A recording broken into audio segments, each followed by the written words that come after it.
Se um dia contarem a minha história, que digam que eu andei com gigantes. Homens se erguem e caem como o trigo no inverno. Mas esses nomes jamais perecerão. Que digam que vivi na época de Heitor, domador de cavalos. Que digam que vivi na época de Aquiles.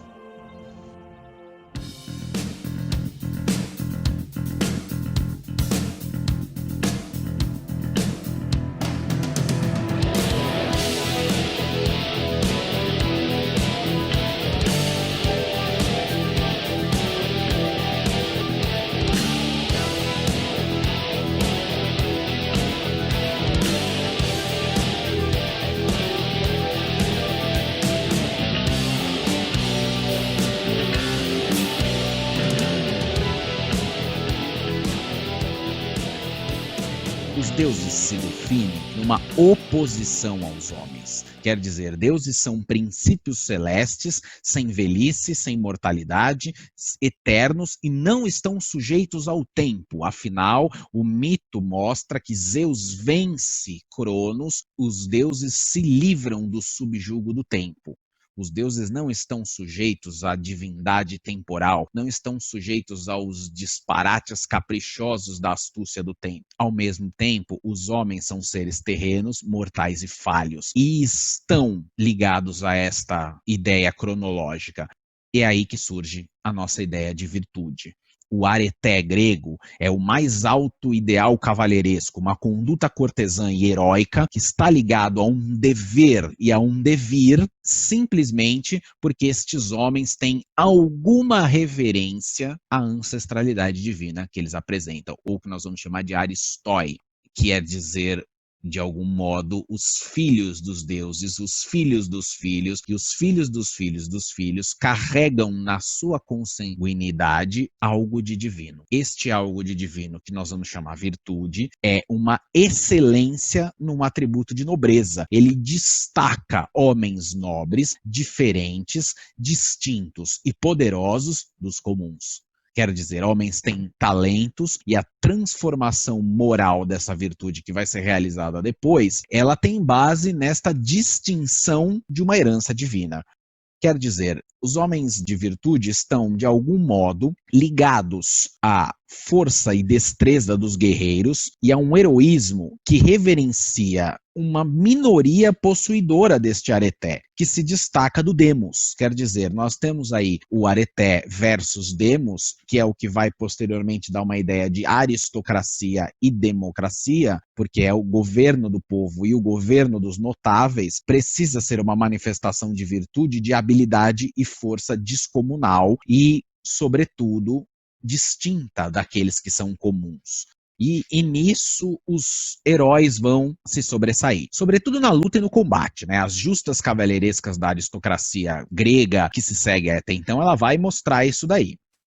Como é possível pensar isso? Há uma interpretação importante no Homero de que o homem partilha de uma ideia de um duplo eu. Os homens abrigam em si um manifesto que busca a constante religação com a divindade. Este manifesto se dá no sonho, ou seja, no reino de Hipnos. E veja como nós temos a ligação aqui de outros gênios e divindades que são importantes. Alma, psique, morte, Thanatos, Hipnos, o sono, e Eros, o amor, são as forças gregas mais importantes na constituição do homem de virtude. Quer dizer, de alguma maneira, um outro eu parece sair de mim, do mundo, e reverenciar tanto atrevimentos e peripécias, quanto grandes feitos de um ordenamento que está fora da minha vida. É uma interpretação da alma como aquela que se desprende do corpo e permanece como um ídolo, uma imagem, mas sem as características e faculdades. É a razão pela qual não há por que render culto ou pedir favores, como a ideia cristã, por exemplo. Então, veja quando o Aquiles diz, eles estão me esperando do outro lado. Venha, vamos te receber como um irmão. Quando a alma se desprende do corpo, ela vai compor o Érebro no Hades e partilhar da ilha dos bem-aventurados quando ela cumpriu a sua virtude na terra, quando ela cumpriu a sua natureza, quando ela realizou aquilo que o seu talento que aproxima ela da divindade, que faz ela partilhar de alguma coisa divina, vai aparecer. É importante dizer que esse ideal cavalheiresco vai inspirar toda a ideia de aristocracia de sangue do mundo ocidental. Mas também é importante dizer que esta virtude depois vai ser deslocada para o ideal platônico e aristotélico de virtude pelo espírito. Não é uma questão de consanguinidade divina, não é uma questão de eu sou mais bem nascido do que você, mas é uma questão de o meu espírito partilha de algo mais divino do que o seu. Quer dizer, Platão e Aristóteles concebem o mundo de forma desigual.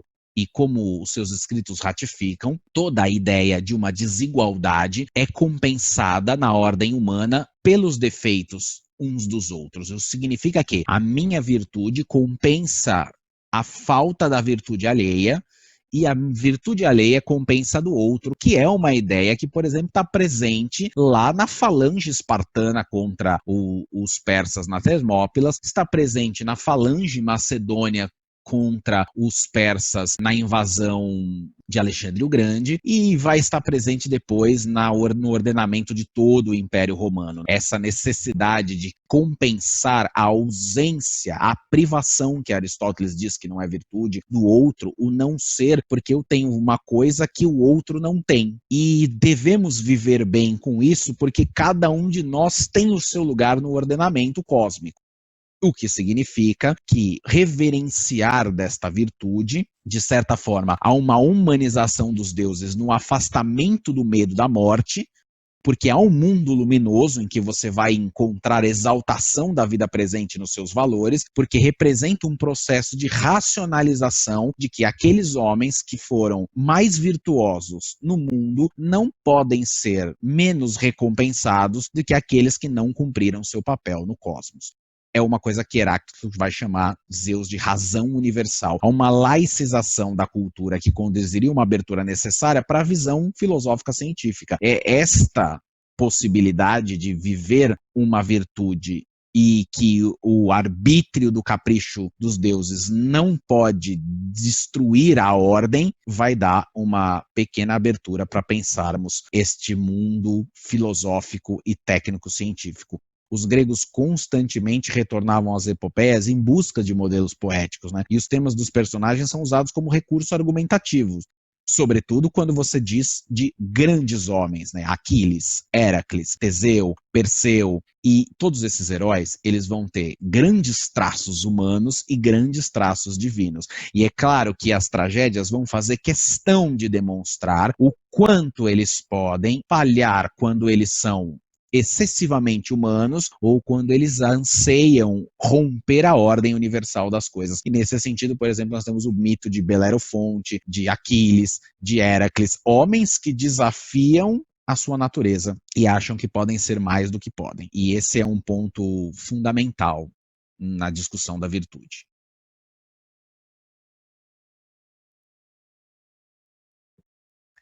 A construção da Grécia possibilita isso. Há uma ampla diversidade da mentalidade. E essa ampla diversidade da mentalidade acompanhou também uma ampla diversidade econômica, política e religiosa. Essa ideia possibilitou aí a criação de 3 grandes pontos de entendimento da Grécia. O que nós vamos chamar de Grécia continental, que é mais presa às tradições da polis arcaica micênica, que está mais ligada lá à sua ideia original. A tradição da Grécia das colônias asiáticas, que tem um maior intercâmbio cultural com outros povos pela sua navegação, pela sua fonte de renda, pela sua forma de manter o comércio, e a Grécia jônia, que tem um surgimento das epopeias homéricas, a sua primeira manifestação filosófica. Entre o movimento continental e a edificação das colônias, surge a poética de um outro homem muito importante nesta questão, que é Hesíodo. Ele vem entre o primeiro e o segundo momento, e tudo que vai colocar na sua teogonia são fundamentais para entender qual era a visão de mundo e a visão de homem que ele tinha. Falando um pouco sobre o próprio Hesíodo, né, nós temos algumas informações que são, assim, duvidosas por um lado, mas bastante críveis a historiadores e arqueólogos. O Hesíodo, ele habitava Cumes na Eólia, e detinha empresas de navegação. Ele acabou falindo e ele acabou indo para a Boécia, que é uma Grécia mais continental e fica acima da Ática. Ele nasce aí entre o século 8 a.C. e o século 9.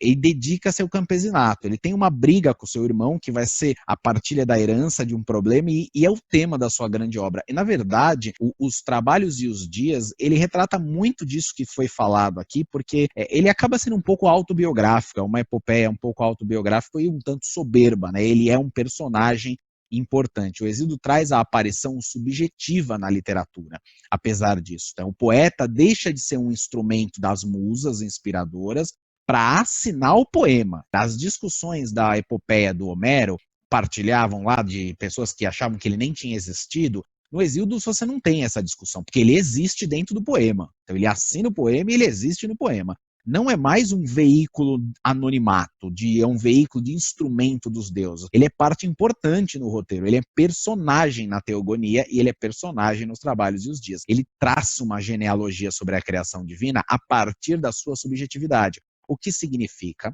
eventualmente, nós não podemos confiar na sua visão e como esta visão vai edificar a civilização grega. Mas porque esta é uma visão extremamente particularista e ela vai mostrar a grande oposição que é a visão mitopoética versus a mentalidade teorizante. E no Hesíodo, né, os seres são individuais e estão vinculados por sucessivas procriações aos antecedentes primordiais. Quero dizer, há uma questão familiar muito importante. Então, há um esboço de causalidade racional. Quer dizer, o primeiro tem origem no caos, que é o abismo sem fundo. O segundo surge de Eros e Gaia. Você tem uma genealogia do poder. Caos, Uranus, Cronos, Zeus. E é fundamental para entender na teogonia como você tem visões de mundo, e essas visões de mundo vão ser, sobretudo, arquitetadas por alguns contos da teogonia, que são fundamentais para entender o que o Hesíodo, e depois, obviamente, o que a sociedade grega que comprou esta ideia, vai entender de alguns fatos. O primeiro deles é a lenda de Prometeu. Nos episódios de Prometeu e Pandora, há uma justificativa da condição humana e de como o Hesíodo vê o humano. É extremamente pessimista e trágica e também triste, melancólica. Na lenda de Prometeu do roubo do fogo e da lenda do Epimeteu da caixa de Pandora, a visão pessimista de uma humanidade influenciada pelas duras condições do trabalho. O Hesíodo é um dos homens responsáveis pela maravilhosa construção grega de condenação da atividade de trabalho e posterior contemplação da atividade de ócio. Como é possível pensar essa ideia? Está aqui nos mitos. Então, pensando pelo menos no mito de Prometeu.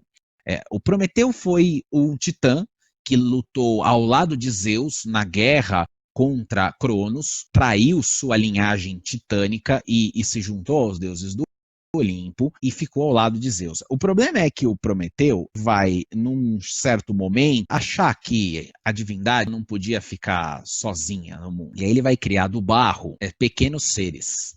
Esses pequenos seres ele vai chamar de homens. E os seres humanos vão nascer aí dessa constituição do barro. Aí você tem uma questão nebulosa, né, o que acontece depois, né, depois Aristófanes vai tomar lá no banquete uma questão de separação dos sexos e tal, mas assim, não importa muito nesse pedaço, porque do Hesíodo fica meio nebuloso, há um grande ato disso, outros poetas vão retomar isso aí, mas o que é importante é que chega um dado momento que os homens, vivendo como selvagens e animais, eles vão ser brindados com uma questão que é fundamental, sobretudo, por exemplo, quando nós vemos isso na sociologia, que é a descoberta do fogo, ou os estudiosos vieram a chamar de quest for fire. Essa busca do fogo é o que transforma homens das cavernas selvagens e brutos em civilizados. O fogo traz companhia, o fogo traz moradia,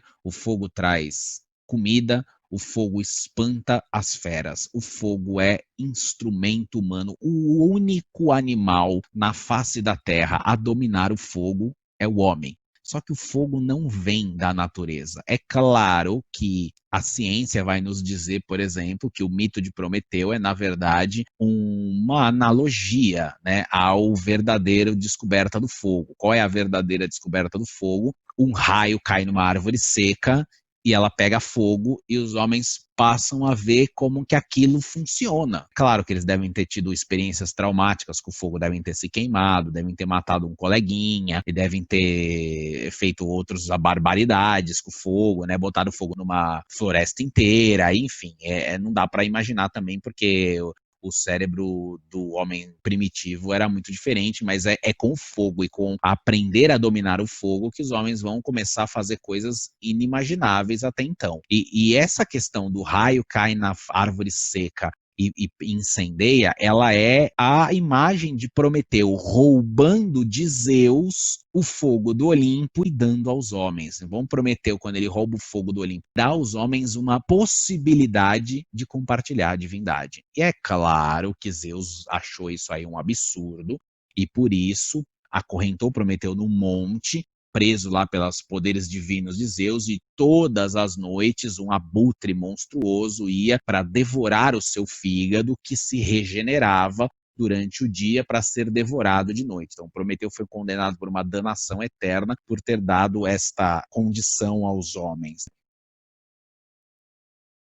E este mito é complementado pelo do seu irmão, o Epimeteu, e a caixa de Pandora é uma outra questão, porque junto com o seu irmão, Prometeu, Epimeteu vai fazer uma outra criação e vai chamá-la de Pandora. É a primeira mulher.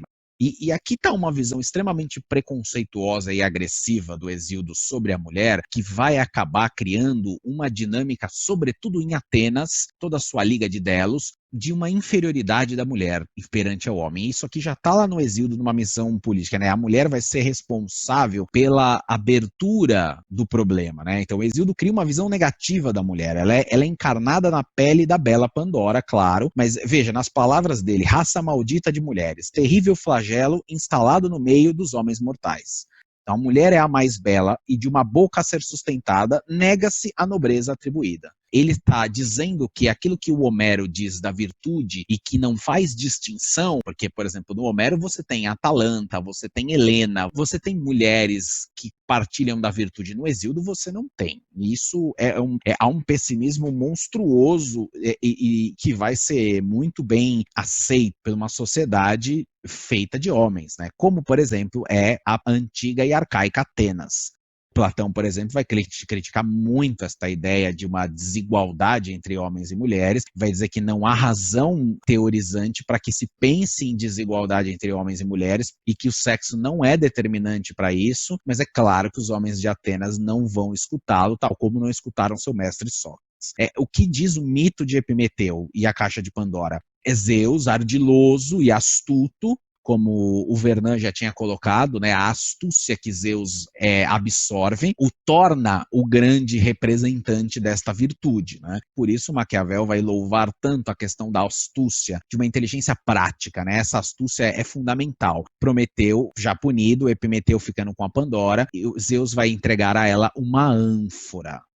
E nesta ânfora, né, nesta caixa, que depois virou caixa, mas nesta ânfora, continham todos os males e todos os bens e todos os daimons. O que são os daimons aí, para quem não está familiarizado com a ideia do Vernon, são as entidades, são gênios, entidades que são incorporadas em emoções e ideias humanas, todos os males. E ele diz que a Pandora não poderia abrir a ânfora, né, não poderia abrir a caixa. É claro que ela, mergulhada numa característica humana que o Aristóteles vai dizer que é a fundamental da raça humana. Então, veja, como Platão e Aristóteles vão retomar a questão de Pandora, não de uma forma negativa, mas positiva. Ele dizia o Aristóteles que a poética contida ali na Pandora era o fato de que ela é curiosa, e a curiosidade é a primeira ideia da busca do conhecimento.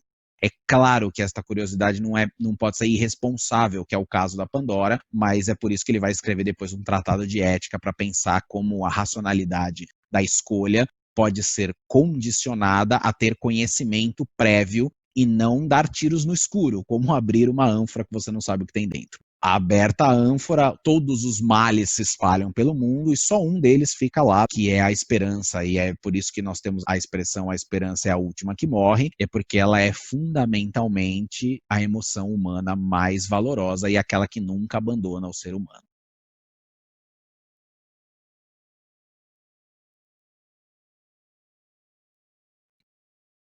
Na última parte da Teogonia do Hesíodo, vai ter aí uma pequena construção da história da humanidade a partir de uma divisão cronológica que o Hesíodo cria. Ele vai dizer que a primeira ideia que surge é a ideia de Idade da Prata. Nesta Idade da Prata, você tem aí uma raça inferior, com longa infância, que ergue-se de prazeres excessivos, recusa o culto dos imortais e se tornam os gênios, as pequenas fluências do que nós vamos conhecer do mundo. A segundo momento, que é a raça de bronze, ela já é mais perceptível a violência, são fortes, munidos de armas, são os heróis, aqueles que partilham da virtude, né, que eles partilham da divindade. E por último, na Idade do Ferro, que é a idade que ele vive e que é o momento da história e da construção grega, você tem aí os homens comuns, que são os homens fadigados, com grandes misérias, angustiados de ter, como nas palavras dele, os bens misturados aos males. O pai não é mais aquele que se assemelha ao filho e tudo está alicerçado na obrigação fundamental de trabalhar. O mito das ideias ilustra a ideia de justiça, que nenhum homem pode se furtar à lei. Quer dizer, eu estou condenado, há uma condenação cósmica que me obriga a fazer essas coisas. E o homem da Idade do Ferro, ele é movido por um instinto de luta, de se transformar o trabalho em felicidade. A virtude é virtude do trabalho para o Hesíodo, não é como no Homero, uma virtude voltada a uma excelência do seu talento, mas é uma virtude voltada ao trabalho. Notem que é uma coisa muito importante que fica entre Homero e Hesíodo, é que a noção de virtude de Homero e de Hesíodo vão ser as mesmas noções que vão ser absorvidas por católicos e protestantes. Quer dizer, a gente não inventa muita coisa na história do mundo, tá? Muitas delas se transformam. E quer dizer, a ideia de um homem de fadiga incessante, obrigado a trabalhar, tá sempre em grandes misérias, vai se enobrecer pelo trabalho, o que é uma construção absurda e sem nenhum fundamento e completamente surreal do ponto de vista do conceito de virtude, porque não tem nenhum trabalho que enobrece nada. Trabalho, na verdade, é uma coisa que deve ser afastada da construção do talento, porque o talento, ele é exercício.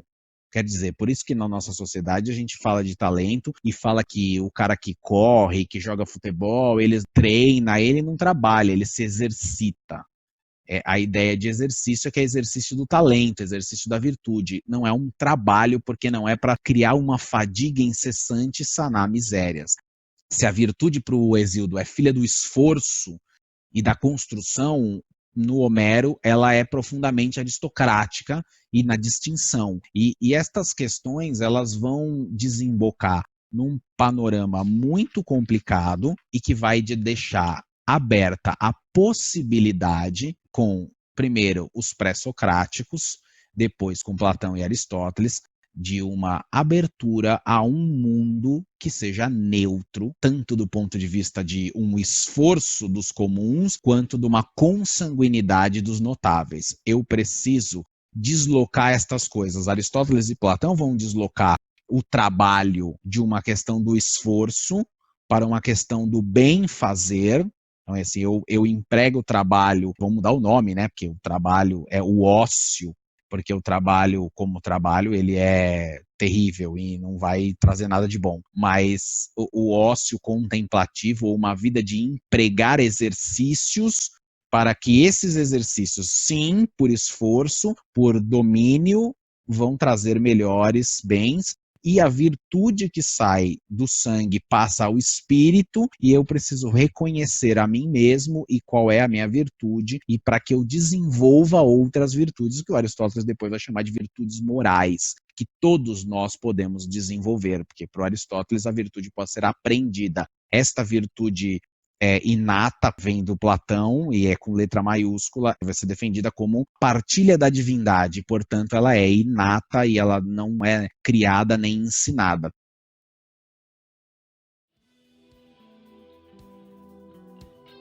Para finalizar, e sobretudo para entender como esta ideia do trabalho e da virtude se desembocam numa mentalidade teorizante, é que elas vão precisar ser deslocadas a ponto de criar um processo que vai contestar, sobretudo, a visão mitologias por trás das explicações, ou seja, a visão mitopoética vai ser contestada pelos primeiros teóricos, que são os pré-socráticos, numa necessidade de retomar aquilo que nós vimos lá com a cultura do Odisseu, que é uma cosmogonia das primeiras ideias, ou seja, da onde vem o mundo, da onde vem as coisas, da onde vem a ideia, e eu preciso ordenar este mundo, e um ordenamento desse mundo passa, sobretudo, por uma ideia neutra, impessoal e lógica, que vai ser o logos racional grego.